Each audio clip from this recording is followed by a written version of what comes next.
Bonjour et bienvenue, on se retrouve comme tous les jours pour parler actualité, NFT, blockchain gaming et métaverse, le tout bien sûr en presque 10 minutes, c'est parti générique.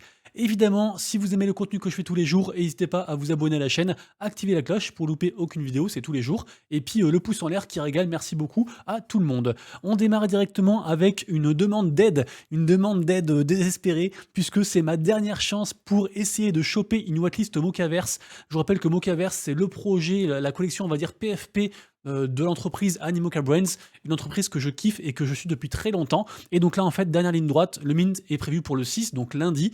Et là, ils ont dit, en fait, on offre encore 5 whitelists pour du coup les 5 meilleurs threads à propos des 5 tribus en fait du projet. Donc moi, j'ai choisi la tribu des anges et donc j'ai fait un trade. Donc si jamais vous voulez m'aider et interagir dessus, merci beaucoup à tous puisque bah, c'est ma dernière chance. Et de toute façon, sinon j'en prendrai au secondary, mais j'ai peur que ça monte assez haut, peut-être plus que 0,50 ETH, on verra ça. En tout cas, c'est voilà, c'est mon dernier espoir.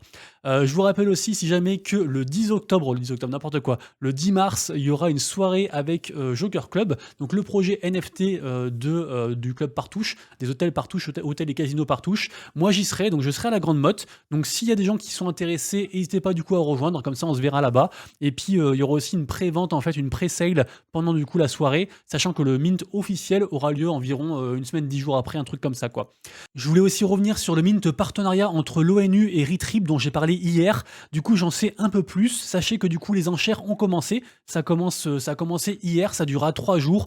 Il y a 5 artistes internationaux qui ont collaboré du coup pour ça. Et l'intégralité des fonds, en fait, sont reversés à des associations. Donc c'est un truc vraiment, on va dire, bénéfique pour tout le monde et un truc chouette. Donc n'hésitez pas du coup à aller voir ça. Je vois que les mints là, il y a 34 NFT et pour l'instant, on est sur du 1,7 ETH au niveau des enchères. Donc voilà, n'hésitez pas du coup à jeter un œil. Également aussi sur l'article qui a été fait par Cryptost, qui est très bien fait. Et news suivante qui concerne les bored apes, puisque ceux-ci repoussent de une semaine leur prochaine étape. Je vous rappelle que dernièrement, en fait, ils ont fait des passes qui permettaient de jouer à un jeu. Le jeu s'appelait Dookie Dash. Il y a eu 2 phases différentes, dont la phase des grenouilles qui s'est terminée il y a quelques jours. Et donc, les scores finaux seront donnés bien le 7 mars. Mais en fait, il va falloir attendre une semaine de plus pour faire, on va dire, l'invocation. Donc, quelle est l'étape suivante, en fait, par rapport au projet. Donc, on en saura plus. Beaucoup de gens spéculent sur les passes. Est-ce que ça va permettre, en fait, de minter encore autre chose? On ne sait pas trop. Donc, restez bien, du coup, au courant de ça. Ça reste parmi les plus grosses nouvelles qu'il faut suivre dans le monde des NFT. La news suivante en fera sourire plus d'un puisque en effet on a Pamela Anderson qui arrive dans les NFT.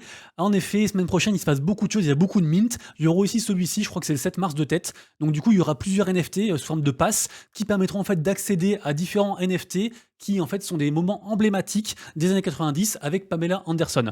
Donc c'est la plateforme OneOff qui fait ça. Et bien sûr j'en profite pour vous dire que vous avez tous les liens en description et que peu importe le projet dont je parle, vous avez tous les liens en bas et c'est vous et vous seul qui pouvez savoir si vous voulez investir votre temps ou votre argent dans les différents projets. Moi, je ne vous conseille rien du tout. Je ne suis pas conseiller d'investissement. Donc voilà, c'est que des news et après, vous vous piochez à droite à gauche. Est-ce que vous vous rappelez de Crapopolis? Crapopolis, j'en avais parlé il y a très longtemps pour les anciens, il y a environ 6 mois je crois. C'est en fait le projet qui a été fait, je vous montre directement parce que c'est vraiment joli. C'est un projet que j'aime beaucoup. C'est le projet en fait qui a été fait par Dan Harmon. Dan Harmon en fait c'est le coproducteur de Rick et Morty pour ceux qui connaissent. Et en gros là c'est une série, on va dire, c'est un projet NFT, hein, mais c'est aussi une série sur on va dire dans l'univers de la Grèce antique, une série drôle. Et en fait ils ont été, ils ont commandé, Fox, donc Fox gros studio du coup américain, qui a commandé en fait 3 saisons du coup du projet. Donc la première saison n'est pas encore sortie, ça arrive du coup cette année. Mais ce qui est intéressant, c'est que je trouve que les NFT en fait ont pas encore trop pris. Au contraire même, ils ont baissé par rapport du coup à la phase de mint et à la hype qu'il y avait eu l'an dernier en fait par rapport à tout ça. Pourtant, il y a très peu d'NFT qui sont listés sur les 3000 et quelques. Donc pourquoi pas du coup checker ça, ça reste intéressant. Pour moi, c'est un gros projet. Et donc la news concerne la 3e saison, puisque pour l'instant en fait on était au courant que de 2 saisons. Et donc Fox a dit ok pour une 3e saison parce que bah on y croit, on a envie d'y croire quoi. Un nouveau partenariat pour l'entreprise asiatique Animoca Brains puisqu'il s'associe à une très grosse boîte du Moyen-Orient, une boîte qui fait des mangas en fait, donc c'est Manga Productions et on ne sait pas encore trop ce qu'ils vont faire, mais on imagine que du coup il y aura une histoire de manga derrière, en toute logique. En tout cas, Animoca Brains, ils multiplient les partenariats, vraiment c'est incroyable ce qu'ils font et je le répète, mais le 6, donc lundi, il y aura le mint de Mocaverse, donc leur collection NFT Animoca Brains et je pense que ça va être un délire. Bien sûr, prenez avec des pincettes, moi je suis pas objectif, je suis trop à fond dessus et j'essaierai d'en choper bien sûr absolument. Très bonne nouvelle pour la blockchain Layer 1 Flare, puisque Flare en fait vient d'avoir la première marketplace officielle du coup de la blockchain, donc ça s'appelle Sparkles, du coup je suis allé voir dessus. Alors c'est toujours pareil, il y a souvent des bonnes affaires à faire, mais il y a aussi souvent des occasions de perdre de l'argent, donc diguez bien, faites attention à vous. Les petits et nouveaux écosystèmes peuvent être très intéressants, mais vraiment il faut prendre ça avec du recul. Je vous rappelle également que Yuga Labs, la société qui est entre autres derrière la fameuse collection Bored Ape Yacht Club, s'est lancée à cœur perdu dans le monde des NFT sur Bitcoin, donc les NFT ordinaux. Donc du coup, en fait, tout le monde a les yeux fixés sur ce site-là, puisqu'il y aura 300 NFT qui vont être mis aux enchères. Ils avaient dit que ce serait cette semaine, pour l'instant, on n'a pas encore de nouvelles, donc on attend. Bien sûr, c'est une affaire à suivre. Faire à suivre également aussi la régulation au niveau de l'Union européenne et des NFT, puisque je vous rappelle que le gouvernement en fait veut lutter contre le blanchiment d'argent. Ils n'ont pas compris que en fait c'était pas au niveau NFT et crypto que ça se faisait, mais au niveau du dollar. En tout cas voilà, c'est comme ça, c'est pas grave, il faut s'adapter. La prochaine du coup grosse nouvelle devrait tomber le 28 mars, donc du coup on reste bien sûr en alerte. Pour les fans de foot, on a une collection NFT qui sort le 8 mars en collaboration avec Manchester City et Power of Women. Donc du coup, en fait, les deux s'associent pour faire des œuvres d'art NFT. Et du coup, lien en description pour ceux qui sont intéressés par ce genre de projet. On n'a toujours aucune nouvelle de Ryan Carson, le gars qui est derrière, entre autres, Proof et Moonbird. Il avait dit que, enfin en tout cas, il y avait une rumeur qui disait qu'il y aurait un tweet de sa part qui serait fait en fin de semaine. Pour l'instant, toujours rien, donc on attend impatiemment qu'il se passe quelque chose. Peut-être qu'il est vraiment parti comme il a dit. Je vous rappelle qu'il a dit qu'en gros, il souhaitait du bonheur à tout le monde et qu'il se barrait. Mais normalement, il devait dire quelque chose, donc on attend toujours avec impatience. On passe ensuite au niveau des collections NFT à surveiller et serré en ce moment, je l'avoue. Mon attention est particulièrement portée sur les collections sur Ethereum. Je regarde toujours bien sûr Solana, mais j'insiste vraiment les amis, on a un Discord qui est rempli de gens formidables. Si vous avez une collection NFT, un écosystème, peu importe, vous êtes fan de Elrond, de Algorand, de je sais pas trop quoi, de Cardano, n'hésitez pas à partager vos projets NFT. Comme ça, moi, tous les matins, avant de faire la vidéo, je regarde. Et s'il y a des projets en fait qui me semblent intéressants, j'en parle dans les vidéos. Et c'est grâce à vous que je peux me diversifier comme ça. Parce que sinon, en fait, les grosses news concernent essentiellement les gros écosystèmes, donc évidemment Ethereum, un petit peu Solana. D'ailleurs, Solana, apparemment, ça bouge un petit peu, notamment au niveau des DeGods. J'ai vu qu'il y avait un espèce de club privé qui se créait, le X+, et donc en fait, ça regroupe des gens qui ont au moins 10 DeGods, donc ça, du coup, c'est quand même des gens assez fortunés, et en tout cas, ils vont faire une grosse annonce le 13 mars, donc affaire à suivre. Il se passe toujours des choses sur Solana. Je surveille aussi bien sûr les Cool Cats, puisque les Cool Cats, depuis leur rebranding, ils font beaucoup de choses, ils font beaucoup de storytelling, donc ça reste des collections à surveiller que j'aime beaucoup. Je regarde aussi bien sûr la collection 2219, j'en ai parlé, j'ai même fait gagner des whitelists dans le Discord. C'est une collection que j'aime vraiment bien en fait, qui est liée à l'écosystème de Mekachen. C'est des gens aussi que j'ai vus à la NFT Paris. Je suis vraiment fan en fait de tout ce qui est artwork en fait de leur projet, donc je pense que je vous en reparlerai, mais n'hésitez pas à poser des questions puisque j'ai accès en fait à la team, et donc peut-être que je pourrais encore gratter des whitelists ou juste répondre à des questions si vraiment ça vous intéresse le projet. Ça reste un projet addict bien entendu, même si je suis partenaire avec eux, il faut prendre des pincettes par rapport à tout ce que je dis bien sûr. Ensuite, je regarde aussi bien sûr Degenzo. Degenzo, c'est un énorme projet, ils ont pour ambition de faire un vrai jeu en fait, play to earn en un mois. Il y a beaucoup de hype dessus, ça marche beaucoup avec tout ce qui est communauté puisqu'ils ont un DAO autour de ça. Vraiment, ça reste un projet aussi pareil à dig aussi que j'aime énormément. Également aussi Magna que je suis en train de dig aussi, pareil si des gens sont dessus, dites-le moi dans les commentaires, mais c'est un projet qui me semble vraiment très bien. Donc je surveille aussi la seconde open edition de OpenSea qui s'est terminée hier et pour l'instant les prix sont en train de chuter drastiquement. Donc pourquoi pas rentrer, parce qu'en fait ils n'ont pas encore annoncé une mécanique de burn, et souvent dans les open editions, qui je vous le rappelle est une mécanique particulière, en fait c'est les gens qui créent la supply, qui créent la quantité totale de la collection en mintant, en créant le NFT en fait sur la blockchain.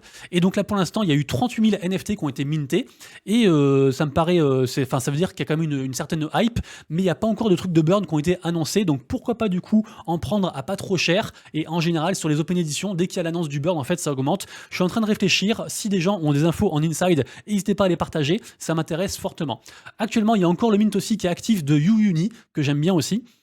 Sachant qu'à chaque fois je vous sélectionne entre guillemets les mints que moi je trouve le plus intéressant par rapport, je sais pas, à leur indice social, à différentes choses, à qui c'est qui les suit, à qui c'est qui est dans la team, à la vision du projet, des choses comme ça qui me sont propres. Donc je vous partage les infos, après vous en faites ce que vous voulez. Demain en tout cas il y aura Mad Beers Club, un projet que j'aime bien. Il y aura aussi Metaplaces, je sais pas comment on prononce, et bien sûr il y aura aussi la seconde partie, enfin une prochaine partie en fait du mint de Supernormal, énorme collection sur Ethereum, très hypée. Et du coup je vous invite fortement à dig. Malheureusement, il fallait être whitelisté. En plus, il y a du free mint aussi, mais allez voir ça, c'est très intéressant. Côté gaming, sale nouvelle, vraiment très mauvaise nouvelle, puisque on a le PDG de Square Enix qui était un mec qui était pro NFT, c'est lui en fait qui lidait le côté NFT, et ben en fait il démissionne, sachant que eux en fait ils ont leur projet NFT à eux, ils soutiennent plusieurs gros projets NFT, ils sont aussi partenaires avec Cross Edges par exemple pour ne citer que, et donc le mec en fait il part, et apparemment il y a aussi beaucoup de problèmes au niveau de la boîte, donc vraiment ça fait chier parce que Square Enix ils sont entre autres derrière Final Fantasy, c'est vraiment une grosse, on va dire une grosse licence, un gros studio, et du coup le mec part comme ça, il abandonne le navire alors que ça se passe mal, donc du coup c'était Matsuda ça me fait penser à Death Note pour ceux qui connaissent, voilà, dédicace à Matsuda s'il me regarde. Et puis du coup, donc il sera remplacé par Takashi Kiryu. Je ne sais pas si ce mec-là en fait est pro NFT. Donc c'est vraiment un coup dur en fait pour à la fois les NFT, le gaming et puis aussi Square Enix. Ensuite, nouvelle qui concerne Sorare, puisque Sorare, je vous rappelle qu'actuellement, il y a une espèce de réglementation en fait qui plane. Je ne sais pas si vous connaissez le jeu NBA Top Shot, qui est sur la blockchain Flow, qui est une sorte de Sorare en fait, mais version baseball en fait, basketball pardon, version basketball, et en fait il y a une espèce d'enquête qui est en cours pour déterminer en fait si les NFT sur cette blockchain, les NFT de NBA Top Shot, sont assimilés à des securities. Donc plus ou moins en fait, comme si c'était des titres en fait juste pour faire de l'argent, un petit peu en mode paris sportif, des choses comme ça. Et donc le PDG de Sorare a déclaré que lui en fait, il était assez serein et que normalement en fait Sorare ne devrait pas rentrer sous le coude de cette juridiction, enfin de cette loi-là, sachant que pour l'instant le truc il se passe plutôt au niveau États-Unis, mais voilà, il y a toujours une régulation aussi, et de toute façon c'est vrai que là, de toute façon on va en manger de la régulation, hein, que ce soit au niveau de l'influence, des créateurs de contenu ou des différents jeux, parce que ça touche aussi à l'argent, donc on suivra ça, mais pour l'instant lui en tout cas il s'estime assez serein. Je vous rappelle que Sorare, licorne française, capitalisée je crois à 4,5 milliards de dollars, vraiment une entreprise de fou. Si la régulation leur tombe dessus, ça ferait très très mal à tout l'écosystème.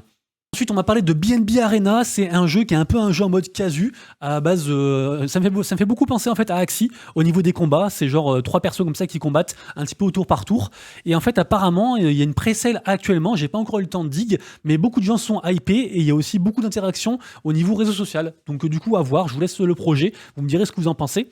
Ensuite, tout à l'heure, on parlait de Cross the Edges. Cross the Edges, donc jeu de cartes qui est sur Immutable X, Layer 2 de ETH, qui est en train de cartonner. Apparemment, là, ils ont fait plus de 2500 ETH de volume sur du coup la marketplace Immutable X. Donc bravo à eux, du coup ils sont en train de faire des dingueries Cross the Edges, et je rappelle que j'ai plus ou moins un partenariat en fait en cours avec eux, et que je devrais recevoir un cadeau. Donc dès que je reçois ce cadeau, si jamais ça arrive, je vous montrerai, mais vraiment je suis comme un fou. J'ai envie de vous le dire, mais je peux pas vous le dire. Ceux qui étaient avec moi à la NFT Paris ils le savent déjà, mais voilà, j'ai pas trop envie de leak parce que je sais pas si c'est vraiment avéré, mais vraiment Samy c'est un mec que j'adore, le projet j'adore aussi, donc je suis toujours content de voir que le projet marche beaucoup.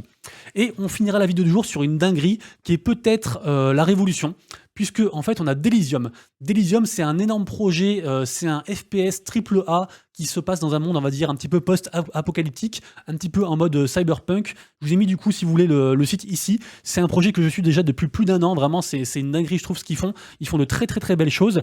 Et ben en fait, ils viennent de sortir une espèce d'intelligence artificielle qui s'appelle Lucy, et qui est en fait là pour aider les gens pour tout problème, en fait, pour toute question qui touche au Web3, au gaming et au jeu. Et en fait, encore plus surprenant, ils ont réussi à la paramétrer pour que, avec le langage oral, donc genre on lui parle, et en fait elle peut envoyer par exemple des actions, des cryptos par exemple. Imaginons genre je dis Lucie envoie 10 ETH à je sais pas à Jean de La Fontaine, et bah elle va envoyer 10 ETH à Jean de La Fontaine. Alors malheureusement j'ai pas pu tester parce que comme vous voyez ici je n'ai pas accès à l'Early Access, donc vu que je suis partenaire j'ai quand même demandé. Le problème c'est que le prix pour avoir accès à l'Early Access, en fait il faut acheter du coup un DMA, un Delysium Multiverse Accelerator, qui coûte quand même 1000 balles. Donc je sais pas si du coup ils vont me le donner, puisque peut-être me prêter juste pour vous montrer, après je leur rendrai, parce que ça reste quand même une somme conséquente. Mais sachez que pour l'instant le prototype Lucy est dispo que pour les gens qui ont ce NFT là, mais franchement si ça marche c'est une dinguerie. Imaginez genre vous êtes dans le jeu, vous parlez à Lucy, et du coup en fait elle fait les transactions sur la blockchain pour vous, et différentes choses et tout, enfin c'est un délire, donc vraiment c'est franchement trop cool. Si quelqu'un a l'Early Access, dites-le moi dans les commentaires, comme ça on se fait un call ou quoi, on en parle, et je pourrais du coup présenter plus le projet. Mais vraiment dinguerie ce qu'ils ont présenté, et de toute façon on voit qu'il y a aussi beaucoup d'interactions sociales, les gens ils ont kiffé cette annonce, donc vraiment un truc à suivre d'Elysium, grave cool. Je vous rappelle qu'ils ont sorti pas mal de NFT, donc qui sont aussi moins chers que le DMA, donc n'hésitez pas à aller voir sur OpenSea du coup, pour ceux qui sont intéressés. Les amis, du coup, je vous souhaite à tous un excellent week-end. On se retrouve du coup lundi pour la prochaine vidéo, sachant que la semaine prochaine, c'est une très grosse semaine. Semaine prochaine, il y aura le mint de Mochaverse, de Season, de Arcana, de Playpop Go, de Dimensional, de Binary. Il y aura aussi la sortie de Illuvium avec le mode pour gagner les NFT. Il y a aussi la soirée Joker, il y a pas mal de choses. Je vous rappelle aussi, si jamais, que j'ai fait une vidéo qui est sortie hier qui s'appelle NFT le secret. Et du coup, bah voilà, n'hésitez pas à aller la voir. Je vous en dirai pas plus, je fais juste le teasing. Et puis en tout cas, voilà, passez un très bon week-end. À très bientôt, c'était Monsieur Rabbit. Des bisous, ciao.